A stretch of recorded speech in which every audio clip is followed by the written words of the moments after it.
Let's take a deep dive into the claim, all rich people are immoral. We're going to understand the logical structure behind this claim, and I'm not going to tell you what to think, but how to think more clearly about these kind of ideas and understand the logical structure behind them. By the end of this video, you're going to have some tools and principles that you can apply to anything that you care about, not just this specific idea. So let's get started. All right, so I'm here on the axiomreason.com platform, and so this is what we're going to be using to dive into the logic behind it.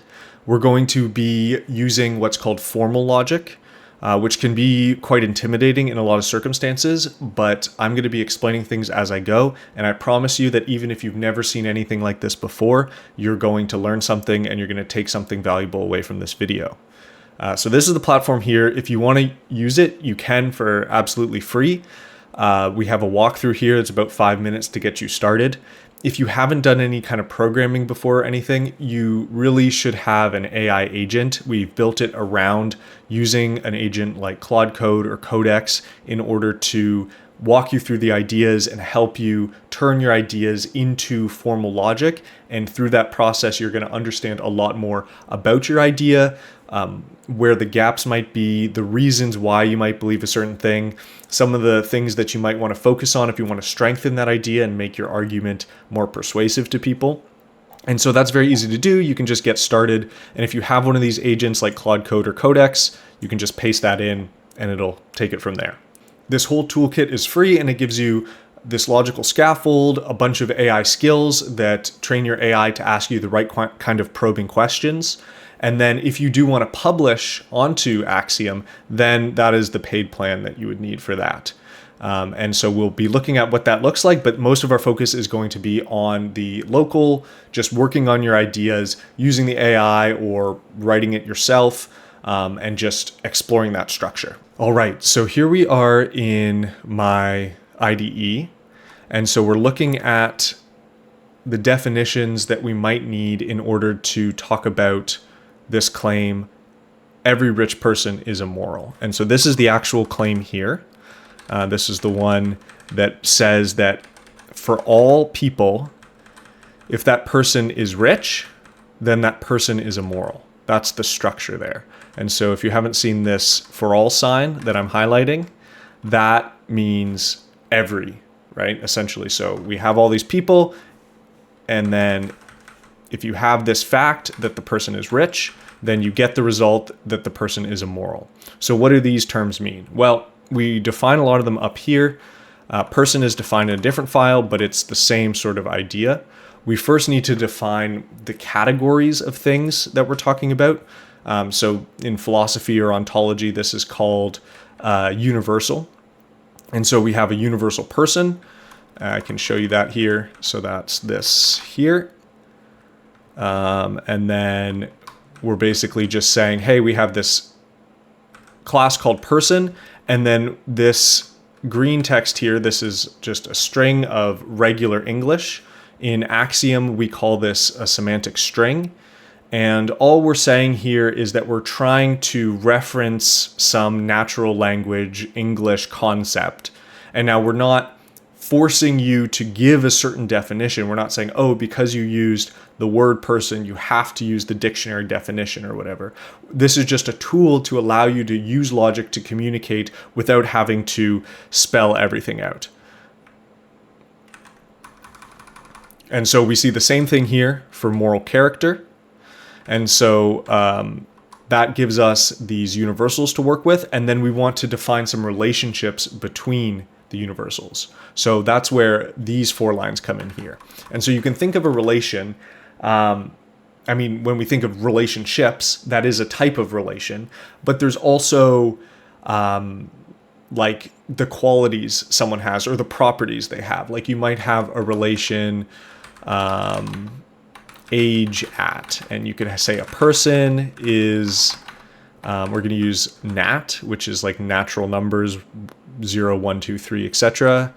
Years old at, and then some temporal instant. And then that is our relation. So we've just defined it. We've used these interspersed semantic strings. Again, not forcing you to have a like the dictionary definition of these words, but giving you a jumping off point for communicating with others. So one way to think about this is that we're not replacing English with this logic. We're actually just extending it, allowing you to do more and go beyond the limitations of just natural language. Okay, so what relationships have we defined? Well, we have this top one, immoral, and all it is taking a person. So it's the idea that a person is immoral. And we see on down here that we use it with this person P. And we've defined some notation to make it a little bit nicer. But this is just optional stuff to make it so instead of writing, if we didn't have that, we would have to write immoral P. But that's not how we typically talk, so it's kind of nicer to say P is immoral. That just is a more natural flow. So that's what this allows us to do, these four here. So we also defined moral character. So this is this idea that, okay, you have a person, and then they have a relation between that person and their moral character, right? So if you talk about my moral character, your moral character, those are different, so we need a relationship to distinguish that and to connect them to each person. We can also talk about being more moral than someone potentially. And so you might say that no, there's not really a good way of comparing this, but we have this relationship here and we'll use it later to see what that might look like. And then lastly, we have the relationship rich. So similar to immoral, this just takes a single person and lets you know whether they're rich or not, essentially. And so now we're back to the initial claim. So again, we're just saying that for all people, if that person is rich, then they're immoral. And so what this is defining here, it's not saying that it has to be true. It's just referencing the claim. It's like if you said, oh, I heard Bob say that every rich person is immoral. You're not saying it's true. You're just referencing that, what's called a proposition. Proposition is something that's either true or false. It's, a statement about the state of things, the state of the world, about math or abstract things as well. But the important thing is that it can be either true or false. In this case, we're not saying it's true or false. We're just giving it a nice name so we can reference it later, and this is the name here. We can look at different ways of now tweaking this claim. So we can say not every rich person is immoral. And this little gun-shaped symbol here is the not sign. And so this is what's called negation, which is kind of like the concept of opposite, but not quite. So if you think about good versus bad or good versus evil, someone that is not good isn't necessarily bad. Maybe they're just neutral, right? So it's not the opposite exactly. It's just the inverse, the flip of that, right? So here we're saying not every rich person is immoral. Okay. Another thing we might want to say that's related is some rich person is not immoral. And so that's this backwards E.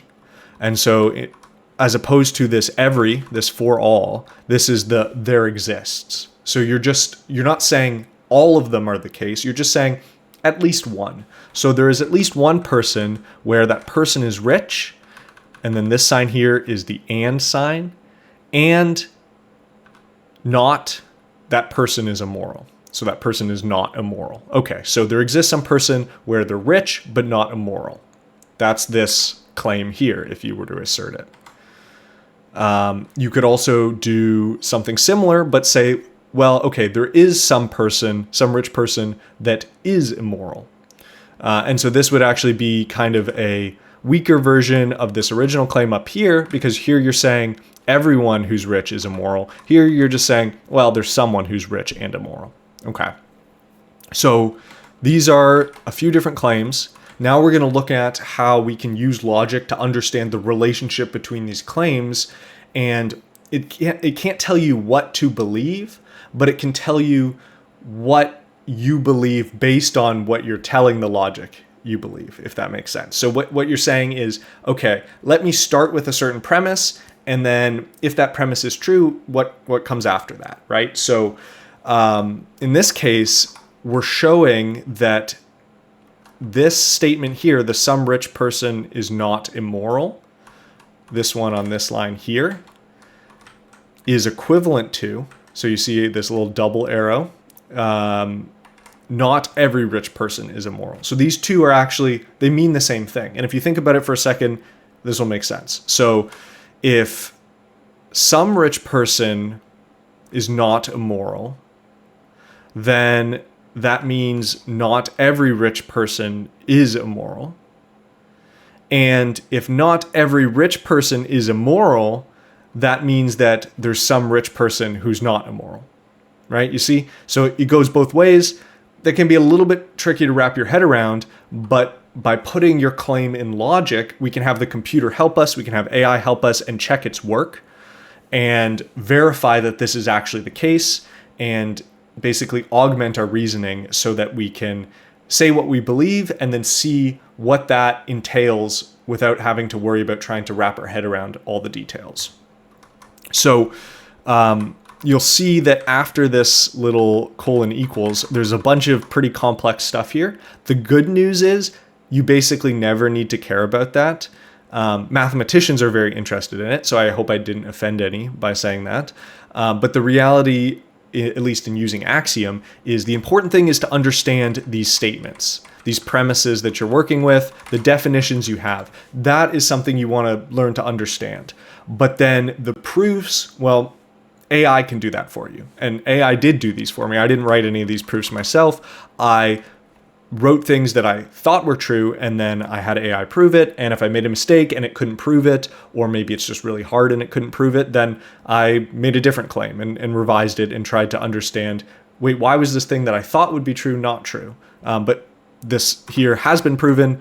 My IDE here gives me this exciting little goals accomplished up here and the emoji there to let me know, yes, this has been verified. This programming language that I'm using here is called Lean 4. And so it checks the logic for me and verifies it's all correct. Okay. Now we're going to look at some specific examples because I think that that helps illustrate the point. So first, we introduce a new type. So this is different than the universal, right? We talked about categories of things. Then we talked about relationships. And then the third main core concept to structuring things logically is defining the particulars. So these are the individuals that may or may not fall into certain categories. And so the way it works in Axiom is by default, everything isn't in any particular category. You define the particular, you give it a certain name, and then you later have to categorize it separately. So by separating it like this, we can have a lot of granularity into what it is exactly we believe and find the precise ways we disagree and kind of get to the root of it, where in natural language you often, it just takes a lot of effort and time to really decouple these things. It just comes for free, essentially, in Axiom. And so we make this proposition here, we define this claim that Dolly Parton is rich, I think everyone agrees with that, and that Dolly Parton is not immoral. Okay, so now what we can do is start reasoning with this claim. So here's what we're doing in this theorem here. Like I said earlier, by just stating the claim, you're not asserting that it's true, you're just giving it a name. But then in the theorem, we can start reasoning about, well, what if it was true? So, okay, if we have this thing called H here, which is essentially our hypothesis. Okay, if we assume that Dolly Parton is rich and not immoral, what are some things we can conclude? Well, the thing we conclude here is that some rich person is not immoral, right? That was this thing up here where we said, hey, there exists someone who's not immoral, right? So we're able to, by giving the example of the person who's rich and not immoral, prove the more general statement that there exists someone out there, right? We can also look at another rich person, Jeffrey Epstein, and say, okay, we're going to have this claim here that he is rich and is immoral. Okay?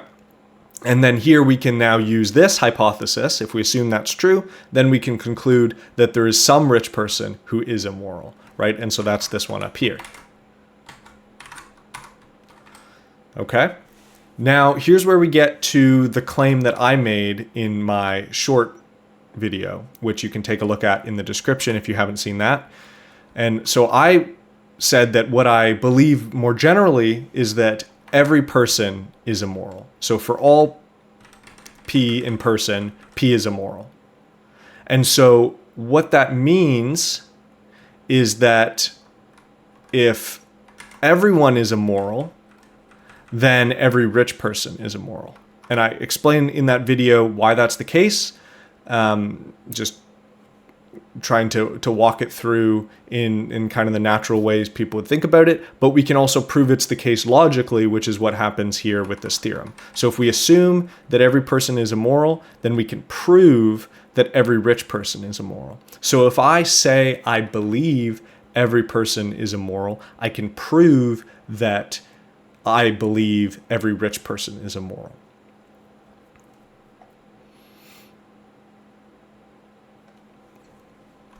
The other claim here that someone might want to make, and now this is maybe a much more controversial claim, but they might claim that only rich people are immoral, right? So if you notice the difference here, it's a little bit subtle, but if we go back, this one said P is rich implies P is immoral. So if a person is rich, then they are immoral.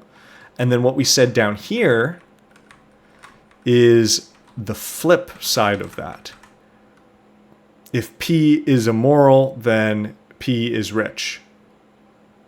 A person being immoral implies that they're rich, which essentially means the only way to be immoral is to be rich. Or in other words, if you're not rich, you're not immoral. Now, I don't know how many people would believe that, but you could maybe make an argument that, well, if you don't have money, you don't have the capability to be truly immoral. There could be an argument there, but we're not asserting it. We're just giving it a name so we can reason about it. Okay? So I told you earlier that I believe every person is immoral, and so I can actually prove that if every person is immoral and there is someone who's not rich. So this is kind of subtle because you might think that, okay, well, if every person is immoral, then we can conclude that it's not the case that only rich people are immoral. But wait, if everyone is rich and everyone is immoral, then it is true that only rich people are immoral just because only rich people are what exists. So we actually have a hidden assumption, which we know is true by just looking in the world, but in logic we have to make it explicit, and that's that there exists some person who is not rich. Okay, so the logic helps us catch that assumption. In this case, probably okay that we didn't make it explicit, but when an argument goes bad, it's almost always because there's these assumptions that are hidden, implicit, we don't realize we're assuming it, and it causes a bunch of issues down the road. It would be way better if we could just identify it right when we're trying to verify our claim, and that's what we can do here with this logical structure. The next theorem we're going to look at is understanding contradiction. So contradiction is one of the powerful things in logic, because everything so far I've made it very clear that we're not saying you have to believe this. We're just saying, well, okay, we're defining the claim, and then we can reason about, well, if we assume it's true, what follows from that? But the one thing that we can do with logic is we can tell for sure when things are false. We can't always tell if it's false, but in many cases we can tell it's false, and we can prove it's false. And so you can conclude that this is incoherent. There's no way this could possibly be the way the world is. We know there's no contradictions in reality. And so if we have a contradiction in our beliefs, we need to address that, because if we ever try and act out contradictory beliefs, that's going to cause a lot of problems. If you've ever heard of cognitive dissonance, that's an example of when you hold contradictory beliefs and you're not addressing it, and it can cause serious problems. It can literally affect your health, and it definitely can hurt other people if you're trying to act out those beliefs, because you might be doing things that you really don't want to be doing in pursuit of this impossible goal. So here we show that if you believe every rich person is immoral, then you can't also believe that some rich person is not immoral, right? That which makes sense if you're saying every rich person is immoral, and you can't say, oh, but not so and so, like they're okay. But this is the kind of thing that people do fairly often, right? They make these broad generalizations, and then they have their person they like who's rich, and they count them out of that group. And so that's the kind of thing that now you can refine your claim, right? You could say, well, let's narrow it down. So it's not every rich person, it's rich plus some other characteristic that makes you immoral. Okay, you can do that, and you should do that if that's what you believe. But you can't both keep that strong every claim and also try and carve out a certain person. And we detect that as a platform, we say it's false, and if you assert beliefs that have been proven false, we flag it on your profile, and you're actually required to update those beliefs before you can continue posting. So you have to fix that first, and then you can move forward.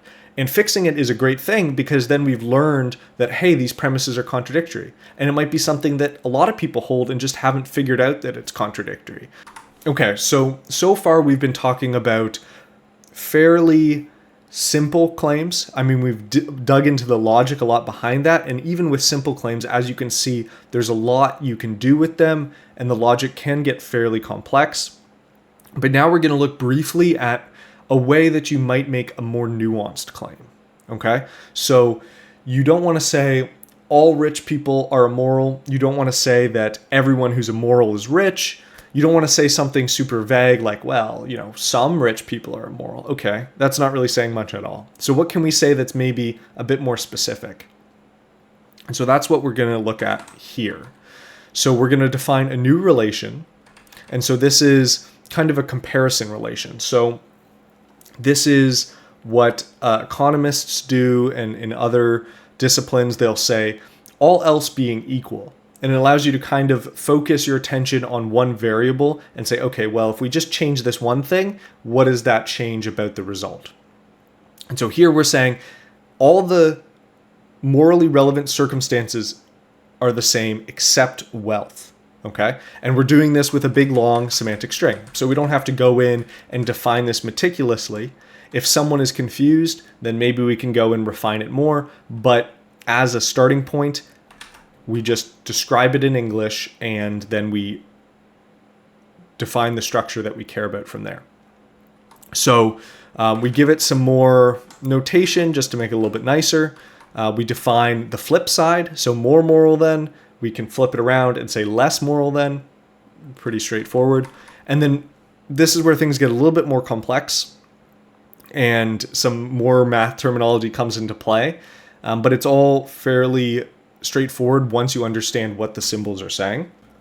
So we're saying two things about moral comparison. We're saying that it's irreflexive, which means that if you have the same moral character, that can't be more moral than itself, right? You can't be more moral than yourself at the same point in time or throughout your life, right? That's just the one thing. And so we say it's irreflexive.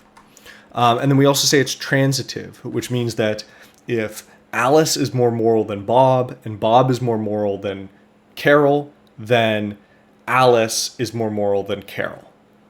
And that's exactly what we see here with A, B, and C, and the three arrows.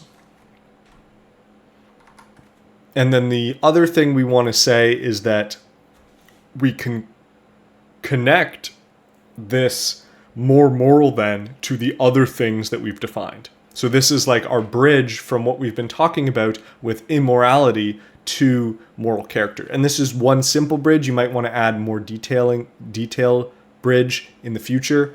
But this is kind of the common pattern of connecting different concepts, different relationships. So here what we're saying is, okay, we're just defining that we have these people with moral characters, and then we're saying if P is immoral, and if Q is not immoral, then the moral character of Q is more moral than the moral character of P. And that should make sense, right? If you have an immoral person and a not immoral person, being not immoral is more moral than being immoral. And that word probably doesn't mean anything to you anymore, because I know I've said it enough where it doesn't even look like a real English word. But alas, we're not quite done. So we define a couple more things here. We're saying there's one moral character associated with a person. That's important to say because there's different ways you might think of moral character. You might think of, well, I have one moral character now, but I've really grown a lot. And 5 years ago, my moral character was a lot worse. So you can say something like that, and that's totally fine. In English, we do that all the time where we say, oh, this person is immoral, and we're applying like a broad categorization to their whole life. But then we say, oh yeah, so-and-so, they used to be a lot more immoral, but now they're a moral person.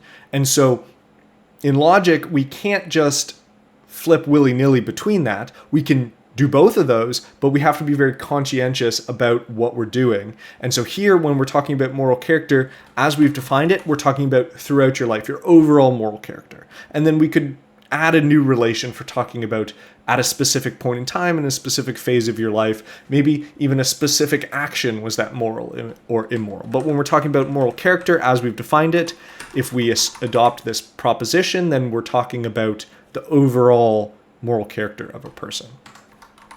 And so we're able to prove things here. We can prove that if A is more moral than B, then it's not the case that B is more moral than A. And we should hope so, because what would that even mean if that weren't true? So we were able to prove it, and that gives us some maybe confidence that we're going on the right approach with how we're defining these relationships.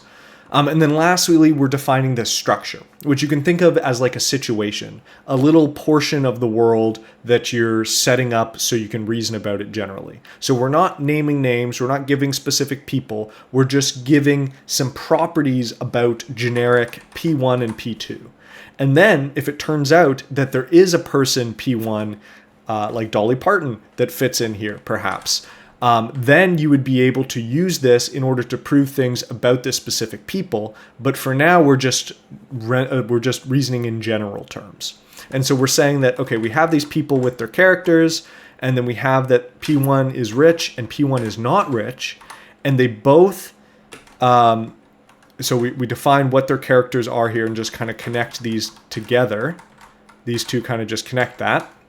And then this last line is the key thing. This is where we're saying that their circumstances are the same except wealth. Okay, so you have these two people. One is rich, one is not, and they have the exact same moral circumstances except their wealth.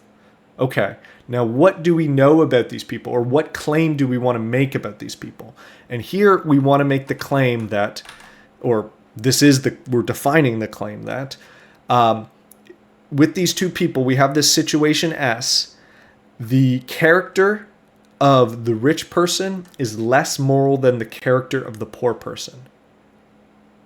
Okay, so now that's a very nuanced claim. You're saying everything is the same, but one person is rich and one person is poor. Well, in that case, we say that the character of the rich person is less moral than the character of the poor person. So you see how nuanced that is. We're not saying all rich people are moral. We're not saying that any particular rich person is moral. We're just saying that there's something about being rich that by itself just makes you slightly less moral, maybe greatly less moral. We're not specifying. We're just saying less moral than the exact same person who's not rich. Okay? And so then we can define this. We can prove theorems about this.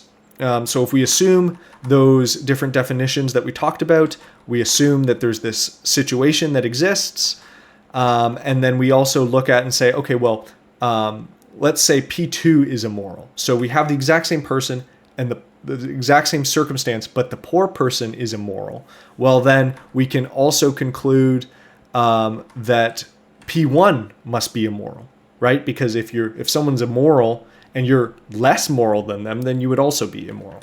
And so we were able to prove that here. Okay, so that's the end of all the theorems. And so we've defined a lot of different claims, we've reasoned about them, but we haven't asserted that we believe anything yet. And so that's where the next two kind of functions come in, and we'll go back to the website to see what that looks like. So first, we just have this section here where we're restating all the theorems, but we're putting this little A in front of it. So you notice that we've added an A here, and we've added an A here, and so on and so forth. And what we're doing when we add that A is we're saying that this is an actual claim. So we're not reasoning in the abstract, we're not reasoning about a hypothetical world, we're reasoning about the actual world. Now, just the theorem by itself, it's still a hypothesis. So we're not asserting that it's true still, but we're just saying, well, we're reasoning about what if it was actually true. And so what we can do with these theorems is in my axioms.lean, I've asserted an axiom. So now this is not hypothetical reasoning. This is saying this is what I believe, this is what I'm asserting. And now you can change this at any time. So you're not tied to once you have your axioms, they're set. We expect you to have axioms, to change them, to realize they're not really what you meant and update it. That's the point of this platform and this tool, is to give you a chance to explore what it is you believe and refine it over time. It's not going to be perfect the first time you put them in. But here I'm saying all people are immoral. This is the claim I made in my short, and this is the claim I'm making on Axiom. So I'm saying it's actually the case that every person is immoral. Okay, so let's jump over to the website and see what that looks like. So I've published all these. They show up in the feed here, but then I want to go to my profile. So I can just click here. And now I can see this graph of both my axioms and the theorems that follow from it. So those axioms that we saw in the IDE earlier, they show up all here. And we see the very last one, all people are immoral. That's the one we saw previously. We can even click and explore it here and see the same syntax we saw earlier. And again, we can like dive in and go deeper and see, okay, there's the relation there. But this is the axiom that I've asserted. And now anyone, not just myself, can come along and prove theorems based on my axioms. So, and those will show up on my profile. So if we narrow it down, if we just search immoral, we'll see that there's this theorem here that every rich person is immoral. So because I believe that all people are immoral, we've proven that that implies that every rich person is immoral. And so whether or not, I maybe want to say that or not, it still shows up on my profile. So I'm accountable not just for what I believe, but all the logical implications of what I believe. And if I don't want to make this claim, then I would have to update my axiom. I could remove it, I could revise it. But as it stands, I'm fine with saying this because, yeah, if everyone is immoral, then of course all rich people are immoral. Now, there's reasons why in just natural language, regular conversation, I wouldn't go and say this because people are going to be misled. And if you watch my short, you'll understand why that's the case. But when we're thinking logically and trying to understand the implications of something, then yes, this is a completely reasonable thing to say. And so here we have it. And we can go on the theorem page and we can look, and it's all green for me because both of the premises I have adopted, and it flows through to the conclusion. And now the conclusion also shows up on my profile. So I hope you learned something from this video. If you have any questions, you can leave them in the comments, or you can join our Discord. We're all about trying to help people understand things more logically. And so we're happy to help you there, give you assistance, help you with the toolkit if you want to use that. Like I said, it's completely free. And so you can just install that and do everything locally on your computer. You don't have to publish anything if you don't want. You can just use it as a tool to better understand your ideas. With that said, thanks for watching. UKS Spy, out.